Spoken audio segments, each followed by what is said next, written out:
Welcome to a new year and another episode of POV. There is nothing more important to us here at Valley View Casino Center than the safety of our guests, staff, and artists. A big part of that is partnering with the San Diego Police Department. So today we welcome San Diego Police Chief Shelley Zimmerman ahead of her retirement in February.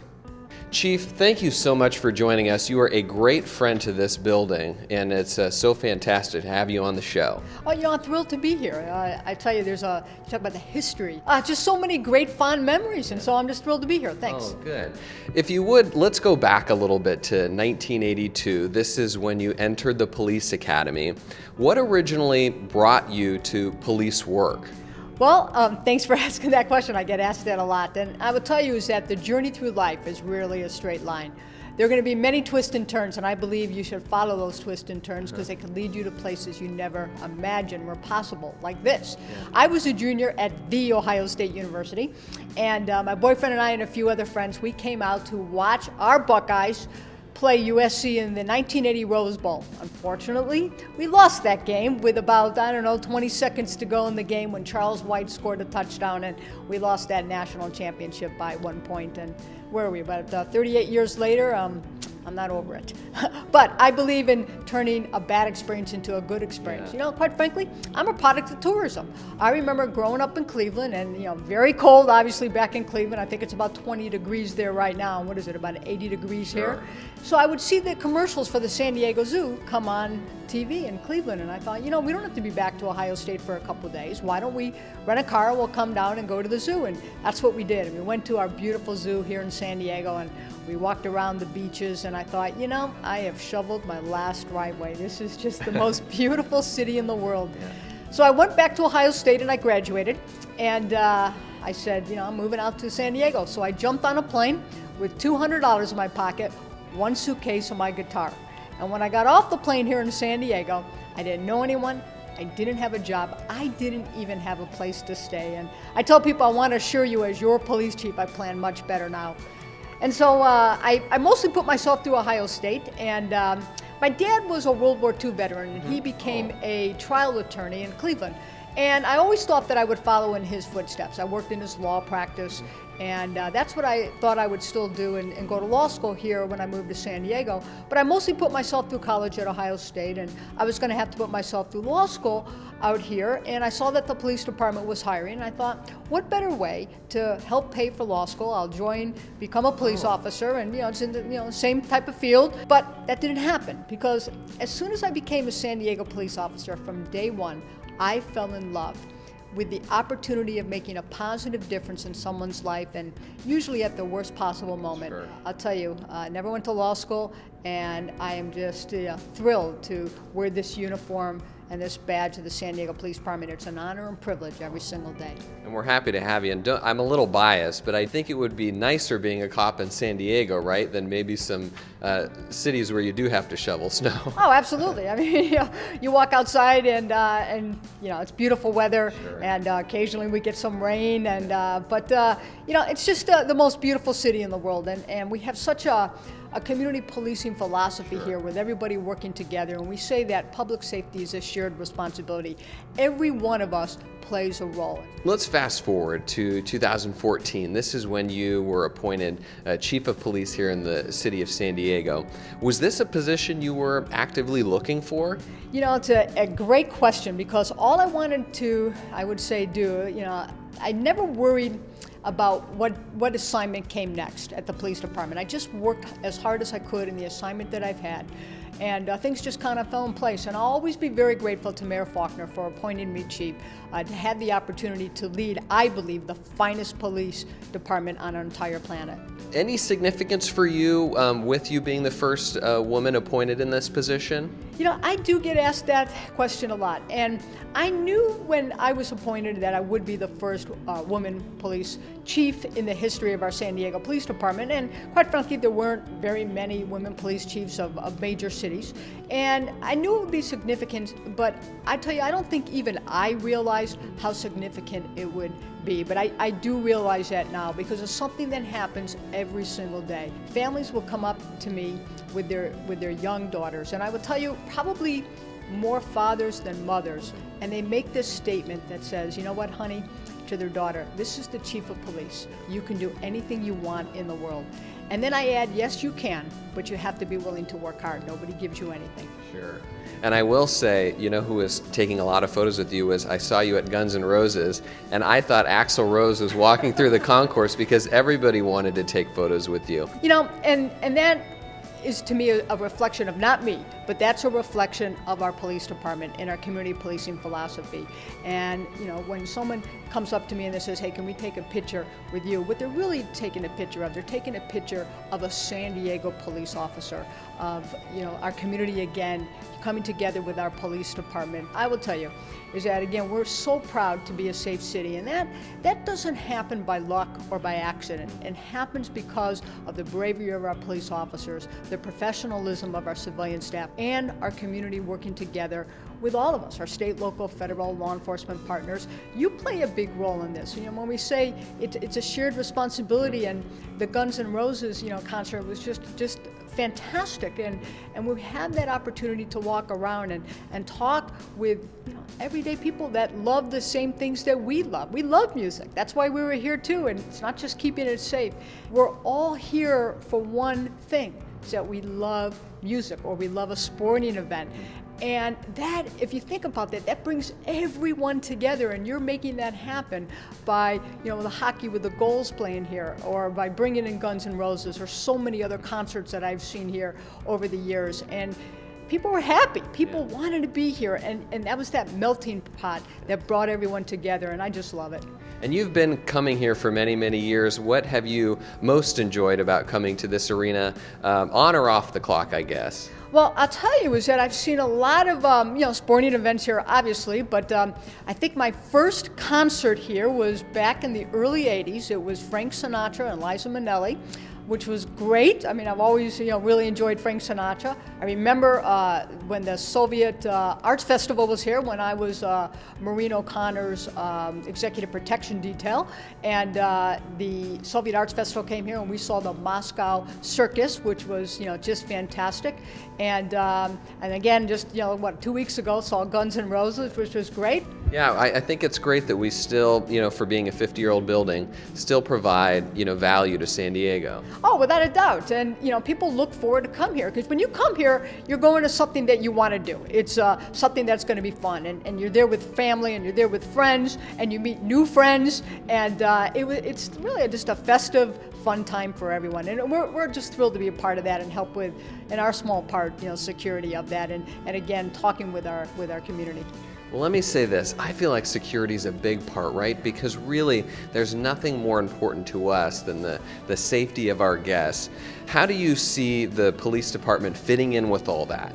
Well, we obviously play a huge role, and I'm going to tell you, when we say, and I've said this before, that public safety is a shared responsibility, we all play a role in this. And what we ask our public is, while you're out having a great time, you also please remain vigilant. And if something just seems out of place, suspicious to you, as an individual, don't hesitate to contact one of our police officers, to contact security, and we play a big role in that. So you're going to see, in the world that we're living in today, unfortunately, we've just seen so much tragedy across not just our country, but across the world.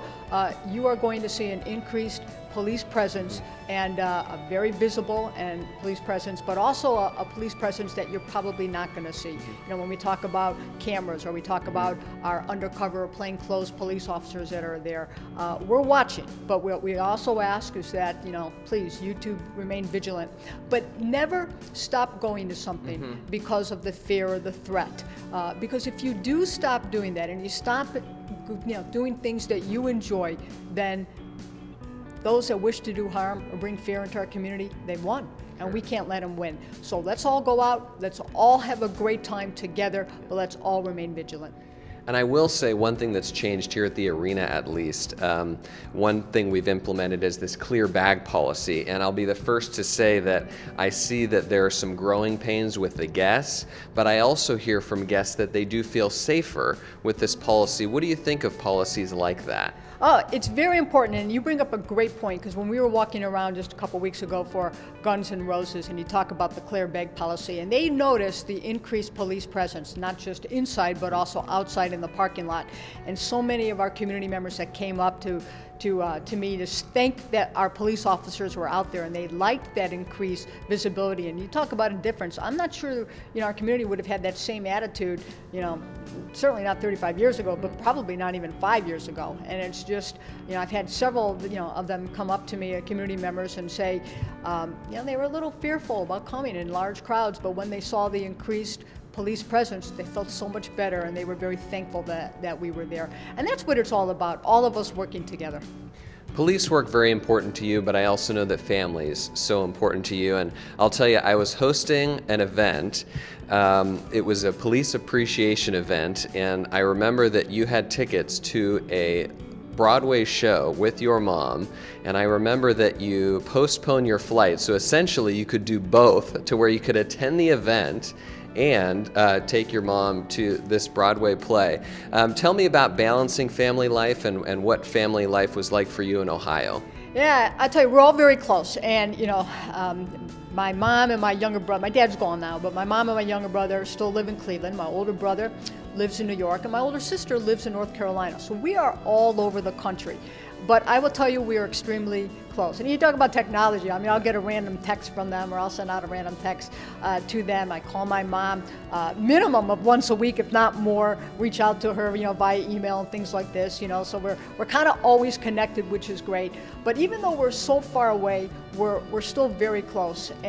But being the chief of police of the 8th largest city, it's been sometimes a very difficult balance, especially because they're so far away.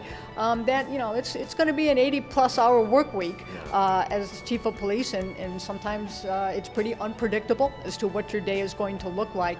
And but my family is very supportive in what I do, and I'm very supportive in what all of my brothers and sisters and my mom, we're just a very supportive family, and we know it's for the greater good. When people talk to you, I'm sure they want to know something about you that others don't. Tell me about that in your life.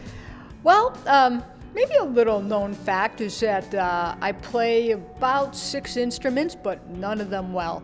I wish I played them better, but I like to tinker around with drums and guitar, piano, clarinet, so a few instruments. So no headlining here, but you will be helping with security.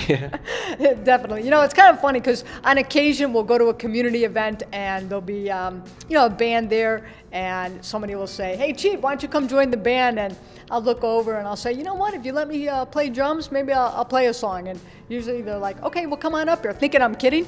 And on occasion I've gone up there, I've taken the sticks and played a song just with the band, and that's a lot of fun. Oh, I love it. I'm jealous. I wish I could even do that. And I heard you mention earlier the Ohio State, and you have time, I'm sure, to watch football. I will tell you is that I couldn't be, my next year is made already. My happiness is assured because the Ohio State beat that team up north again, which is great, our arch rival.